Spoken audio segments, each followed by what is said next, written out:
ಮಾತುಕತೆ. ಆಟದ ಹೆಸರು ಪಿಕ್ನಿಕ್ ಬಂದಿದೆ. ವಿವರಿಸಿ ಈ ಆಟವನ್ನು 8ರಿಂದ 10 ದಿನ ಆಡಬಹುದು. ಇದು ಒಂದು ನಾವೆಲ್ಲರೂ ಪಿಕ್ನಿಕ್ಗೆ ಹೋದಾಗ ಆಡುವ ಮೊದಲನೆಯ ಆಟ. ಇದಕ್ಕೆ ಬೇಕಾದ ಸಾಮಾನು ಕಟ್ಟಿಗೆ ಹಾಗೂ ನೆಟ್ಟಿ. ಮೊದಲು ಆಡುವ ಸದಸ್ಯರು ವೃತ್ತಾಕಾರದಲ್ಲಿ ನಿಂತುಕೊಳ್ಳಬೇಕು. ಎಲ್ಲರ ಕೈಯಲ್ಲಿ ಒಂದು ಕಟ್ಟಿಗೆ ಇರುತ್ತದೆ. ಮಿತಿ ಸ್ಟಾರ್ಟ್ ಆದ ತಕ್ಷಣ ಅವರೆಲ್ಲ ಮೋಜು ಮಾಡುತ್ತಿರುವಂತಹ ಕಟ್ಟಿಗೆ ಮೇಲಿರುವ ನೆಟ್ಟಿನನ್ನು ಒಬ್ಬರಿಂದ ಒಬ್ಬರಿಗೆ ಕಟ್ಟಿಗೆಯಿಂದ ಪಾಸ್ ಮಾಡುತ್ತಾ ಇರಬೇಕು. ಮಿತಿ ನಿಂತಾಗ ಯಾರು ಕಟ್ಟಿಗೆ ಮೇಲೆ ನ್ಯಾಪ್ಕಿನ್ ಇಳಿಸುವ ಅವರು ಔಟ್ ಆಗಿ ಹೊರಗೆ ಸರಿಯುತ್ತಾರೆ. ಹಾಗೆ ಆಟವು ಮುಂದುವರಿಯುತ್ತದೆ. ಅಕಸ್ಮಾತ್ತಾಗಿ ನ್ಯಾಪ್ಕಿನ್ ಕೆಳಗಡೆ ಬಿದ್ದರೆ ಕೈಯಿಂದ ಎತ್ತುವಂತಿಲ್ಲ, ಕಟ್ಟಿಗೆಯಿಂದಲೇ ಎತ್ತಿಕೊಳ್ಳಬೇಕು. ಔಟ್ ಆದ ಆಟಗಾರರು ಉಳಿದ ಆಟಗಾರರಿಗೆ ಉತ್ತೇಜಿಸುತ್ತಾ ಇರಬೇಕು. ಹೀಗೆ ಕೊನೆಯ ಉಳಿದವರು ಆಟವನ್ನು ಗೆಲ್ಲುತ್ತಾರೆ.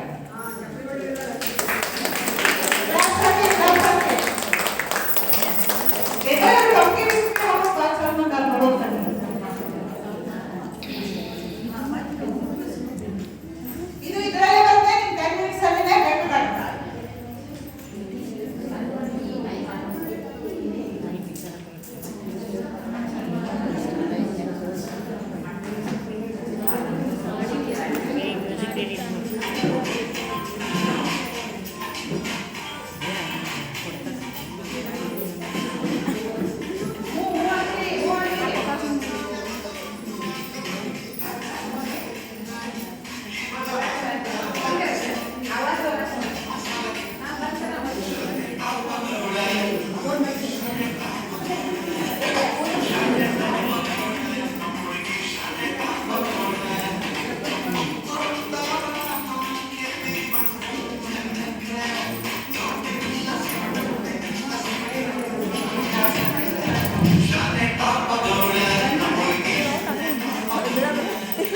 ಬೆಳೆದೆಲ್ಲ ಔಟ್ ಆಗಂಗಿಲ್ಲ ಗೊತ್ತಾ, ಬೀಳುತ್ತಾ ಯಾರು ತಗೊಳಂಗಿಲ್ಲ.